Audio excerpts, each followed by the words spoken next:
রাশিদের বলছি, আপনি কি জানেন এই 28শে নভেম্বর 2025 থেকে আপনার জীবনে এমন এক সময় শুরু হয়েছে যেখানে আপনি নিজের ওপর, নিজের ভাগ্যের ওপর, এমনকি নিজের জীবনের ওপরও সন্দেহ করতে পারেন। শনি বকরি থেকে মার্গী হয়ে গেছে, তার 3টে দৃষ্টি পড়েছে আপনার কাজ, আপনার হেলথ আর আপনার নিজের অস্তিত্বের ওপর। তার উপরে শনির ঢাইয়া, যা আপনাকে ভেতর থেকে কাঁপিয়ে তুলছে। তাই এই ভিডিওটা যদি শেষ পর্যন্ত না দেখেন তাহলে আপনি বুঝতেই পারবেন না কোন মাস আপনাকে ভাঙবে আর কোন মাস আপনাকে নতুন করে গড়ে তুলবে।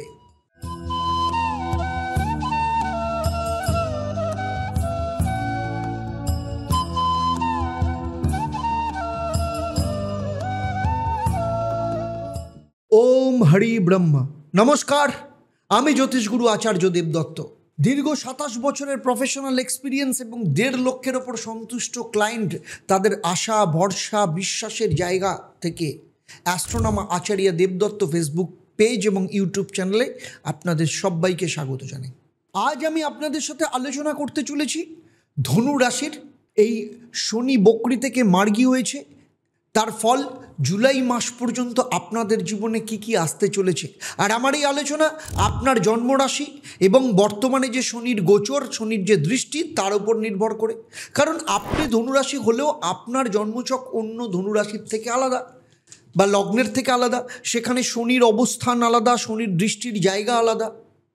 প্লাস আপনার যে বর্তমানে সময়ে চলছে, অর্থাৎ মহাদশা, অন্তর্দশা, প্রত্যন্তর্দশা, তার সাথে শনিদেবের কি রিলেশন সেটাও আলাদা। এবং আপনার হাতে শনিদেবের অবস্থান, আপনার বাস্তুতে শনিদেবের অবস্থান, এই সমস্ত কিছুর পারমুটেশন, কম্বিনেশনের উপর কিন্তু নির্ভর করে আপনি কতটা ফল পাবেন বা কতটা ফল পাবেন না।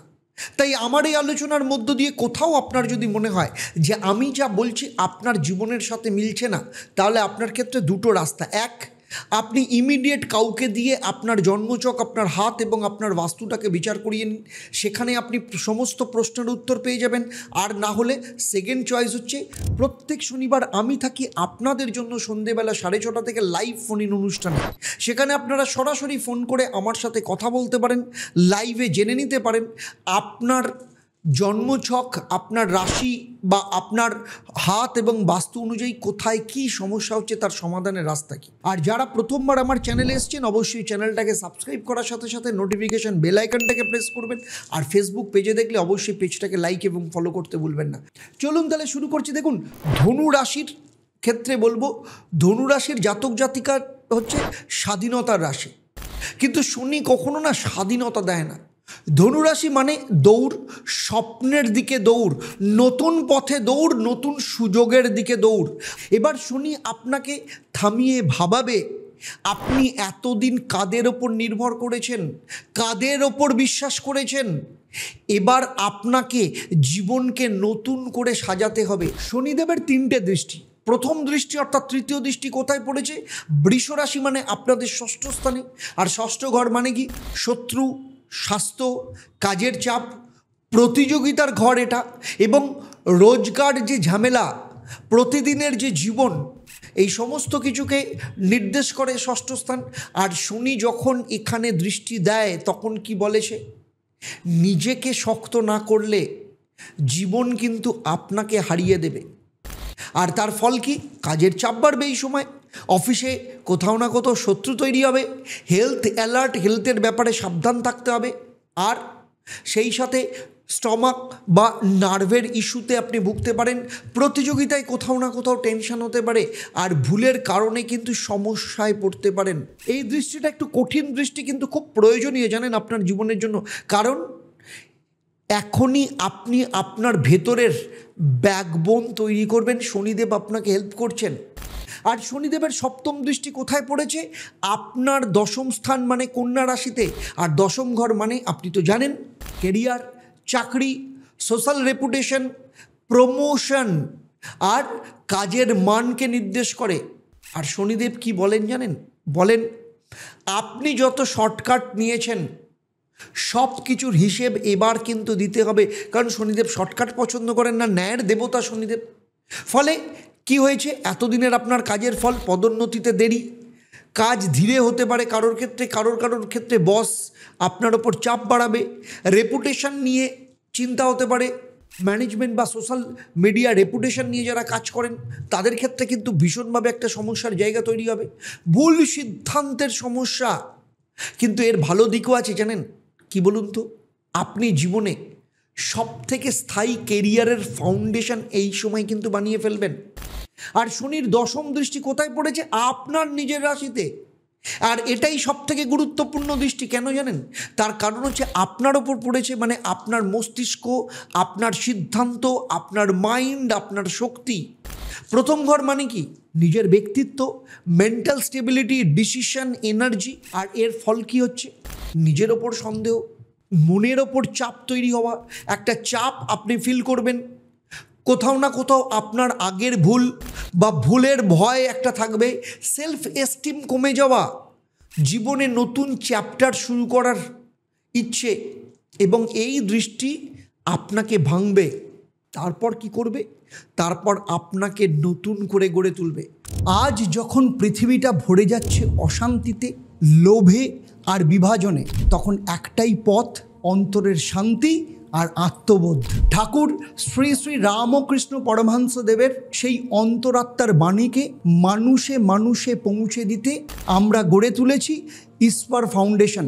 আমাদের স্বপ্ন ঠাকুরের নামে একটা আশ্রম ও একটা মন্দির, যেখানে প্রতিটি প্রাণে জাগবে অন্তরের ঈশ্বর। আপনিও আসুন, এগিয়ে আসুন, যোগ দিন এই যাত্রায়, কারণ সত্যিকারের জাগরণ ভেতর থেকে শুরু হয়। চলুন দেখে নিই মাস ভিত্তিক কি হতে চলেছে। প্রথমেই আসবো বছরের শেষ মাস ডিসেম্বর মাস। দেখুন, প্রথম ধাক্কা ডিসেম্বরেই খাবেন, বছরের শেষ মাস কিন্তু ধাক্কা খাবেন। কাজের জায়গায় চাপ আসবে, হেলথের টান, রিলেশনের ক্ষেত্রে কোথাও না কোথাও মিসআন্ডারস্ট্যান্ডিং, পরিবারের ওপর দায়িত্ব বেড়ে যাবে, নিজের ওপর একটু কনফিডেন্স কমে যাবে।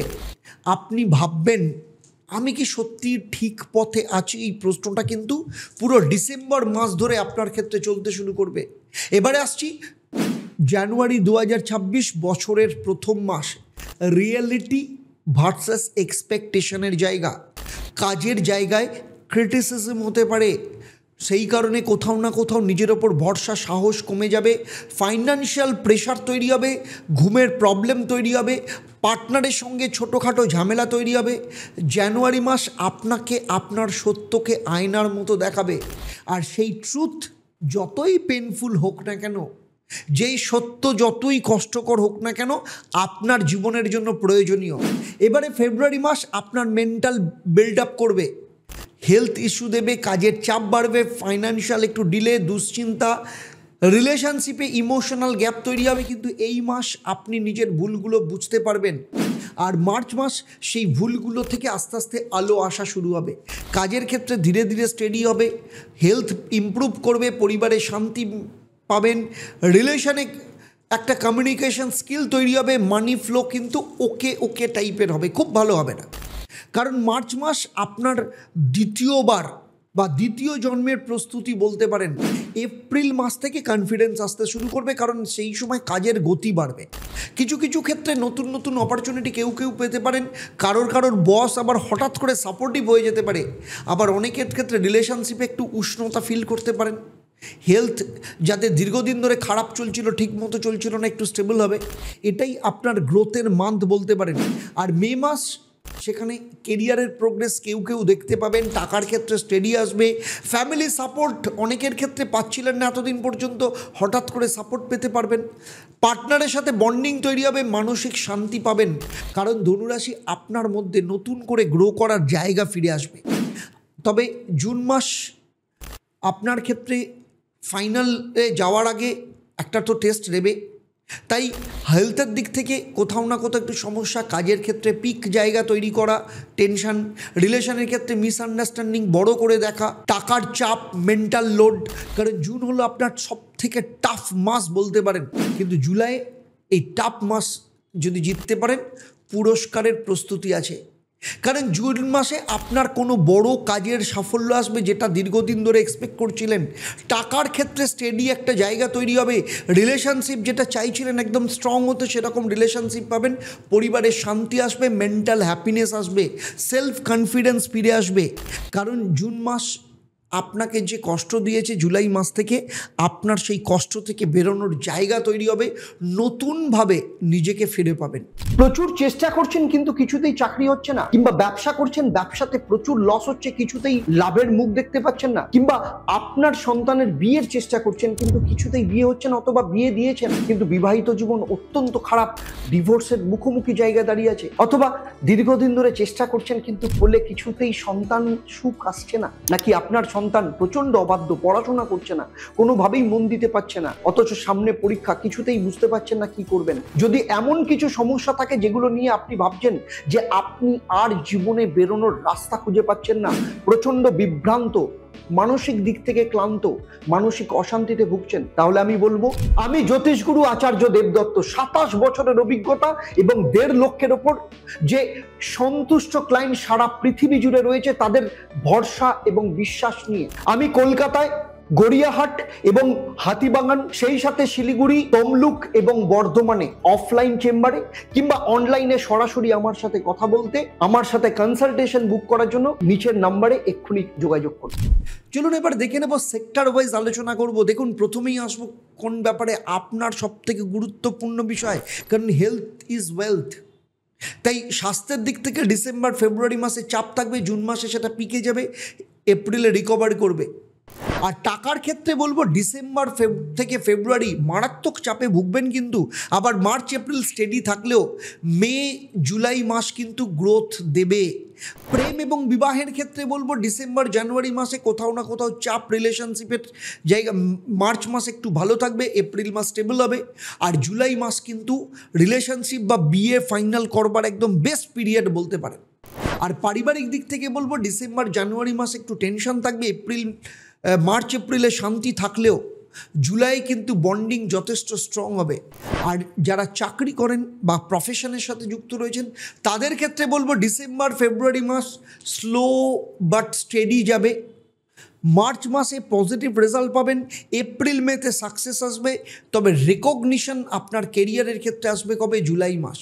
দেখুন ধনুরাশি, আপনি তো আপনার ভাগ্যের ওপর সবসময় ভরসা করেন, কিন্তু ডিসেম্বর থেকে জুন 2026 আপনি বুঝতে পারবেন ভাগ্য শুধু নয়, আপনার লড়াই আপনাকে সাফল্য রাস্তা তৈরি করবে। আর হ্যাঁ, আপনি কাঁদবেন, আপনি দুশ্চিন্তায় ভেঙে পড়বেন, আপনি মনে মনে বলবেন আমি পারবো তো, কিন্তু জুলাই 2026 আপনাকে এমনভাবে পরিষ্কার দেবে, আপনি নিজেকে নতুন করে চিনবেন। আর এই সময়টা আপনার কষ্টের সময় নয়, এই যে 7 মাস আপনাকে শক্ত হওয়ার সময়, শুধু হাল ছাড়বেন না, ইউনিভার্স কিন্তু ঠিক আপনাকে আপনার জায়গায় তুলে নিয়ে আসবে। কি করবেন? ধনুরাশির জন্য শনি মার্গী হওয়ার জন্য সবথেকে শক্তিশালী বাস্তু মহা উপায় হচ্ছে প্রত্যেকদিন সকালবেলা পূর্ব দিকে মুখ করে ঘরের মূল দরজায় এক মুঠো কালো তিল ছড়িয়ে দিন, আর কাজ শেষ হলে দিনের শেষে সেই তিল ঝাড়ু দিয়ে বাইরে ফেলে দিতে হবে। এই ছোট্ট উপায় জুলাই মাস পর্যন্ত নিয়ম করে করুন। শনির যে বাধা, শত্রু কর্মস্থলের চাপ ধীরে ধীরে কমে গিয়ে ভাগ্যের পথ মসৃণ হয়ে উঠবে। এতক্ষণ আমি ধনু রাশি নিয়ে যে আলোচনা করলাম তা কিন্তু আমি আগেই বলেছি, আপনার জন্মরাশি এবং বর্তমানে যে শনিদেবের গোচর, শনিদেবের দৃষ্টি, তার উপর নির্ভর করে। কারণ আপনার জন্মছক সম্পর্কে আমার কোনো ধারণা নেই। আপনার জন্মছক, আপনার হাত, আপনার বাস্তু সম্পর্কে যদি আমার ধারণা থাকতো, তাহলে দীর্ঘ 27 বছরের অভিজ্ঞতা থেকে বলছি, প্রফেশনাল এক্সপিরিয়েন্স থেকে এবং 1.5 লক্ষের ওপর সন্তুষ্ট ক্লায়েন্টের ভরসার জায়গা থেকে বলছি, আমি যা আলোচনা করলাম তা আপনার জীবনের সাথে একদম হুবহু নিখুঁতভাবে মিলে যেত। ধনুরাশি নিয়ে আমার এই আলোচনা আপনাদের কেমন লাগলো? আপনাকে কমেন্ট করতে হবে, তো কমেন্ট করে জানান। আমি প্রত্যেকটা কমেন্টে চেষ্টা করি ম্যাক্সিমাম কমেন্টে আপনাদের আনসার দেওয়ার জন্য। আর যদি ভালো লাগে তাহলে আপনার একটা কাজ আছে, সেটা হচ্ছে অন্য ধনুরাশিদের আপনি শেয়ার করুন। হতে পারে আপনার একটা শেয়ার সেই মানুষটার লাইফকে চেঞ্জ করে দিতে পারে। আর যদি প্রথমবার আসেন চ্যানেলটাকে সাবস্ক্রাইব করুন, নোটিফিকেশান বেল আইকনটাকে প্রেস করুন, ফেসবুক পেজে দেখলে পেজটাকে ফলো করুন, লাইক করুন। আর যদি সরাসরি আমার কাছে আসতে চান, পার্সোনাল কনসালটেশন চান, নিচের যে নাম্বার রয়েছে সেই নাম্বারে ফোন করে বুক করতে পারেন। আর ঈশ্বরের সদস্যপদ দিন। দেখুন, ঈশ্বর আমার আপনার সবার। ঈশ্বরের সাথে থাকলে জীবনে অনেক কিছু সাপোর্ট আপনি পাবেন, স্পিরিচুয়াল গ্রোথ হবে জীবনে। ছোট ছোট বিষয় যেখানে ভেঙে পড়ছেন সেই জায়গাটা থেকে বেরোনোর রাস্তা পাবেন। কারণ ঈশ্বরের দীক্ষায় যদি দীক্ষিত হন, আপনার জীবনে কিন্তু নতুন আলো, নতুন রাস্তা কিন্তু খুঁজে পাবেন। কারণ একদিকে যেমন ব্রহ্মময়ী মা রয়েছেন, অন্যদিকে কৃষ্ণ রয়েছেন। একদিকে বৈদিক সিদ্ধান্ত রয়েছে শঙ্করাচার্যের, অন্যদিকে গৌড়ীয় ভক্তিবাদ রয়েছে শ্রী চৈতন্যদেবের। সুতরাং ব্রহ্মকে পান প্রেমের পথ দিয়ে। তাই ঈশ্বরকে জানুন, ঈশ্বরের সদস্যপদ নিন। আর 19 ডিসেম্বর পৌষ কালী পুজো, মা আসছেন, আপনিও আসুন। কারণ মা আমার আপনার সবার, জগতের মা। সেই মায়ের আরাধনাতে আপনিও সামিল হন। যে বিশ্ব শান্তি যজ্ঞ করা হচ্ছে, সেই যজ্ঞ আপনারও সামিল হওয়ার অধিকার রয়েছে। তাই আপনাকে আমন্ত্রণ আমি করব না, কারণ এটা আপনার অধিকার, আপনার পুজো। আপনাকে বলছি, আপনি আসুন, যোগ দিন, সেবা করুন এবং সেবার মনোভাব নিয়ে নিজের মায়ের চরণে গিয়ে মায়ের আশীর্বাদ প্রাপ্ত হন। তাহলে আজকের মতো বিদায় নিচ্ছি। আবার দেখা হবে পরবর্তী ক্ষেত্রে মকর রাশির জাতক জাতিকাদের নিয়ে। আপনারা আপনাদের পরিবারের সাথে ভালো থাকুন, সুখে থাকুন, শান্তিতে থাকুন, সুস্থ থাকুন এবং নিয়মিত দেখতে থাকুন অ্যাস্ট্রোনমার আচার্য দেবদত্ত এবং লাইভ ফোন ইন অনুষ্ঠান প্রত্যেক শনিবার সন্ধেবেলা 6:30। আর ঈশ্বরের সদস্যপদ আবার বলছি গ্রহণ করুন এবং আমার সাথে একসাথে বলুন, ওম একং ব্রহ্ম প্রেমং পরমং। মানে ব্রহ্ম একই, তাকে পাওয়ার রাস্তা প্রেম দিয়ে। নমস্কার, ভালো থাকবেন।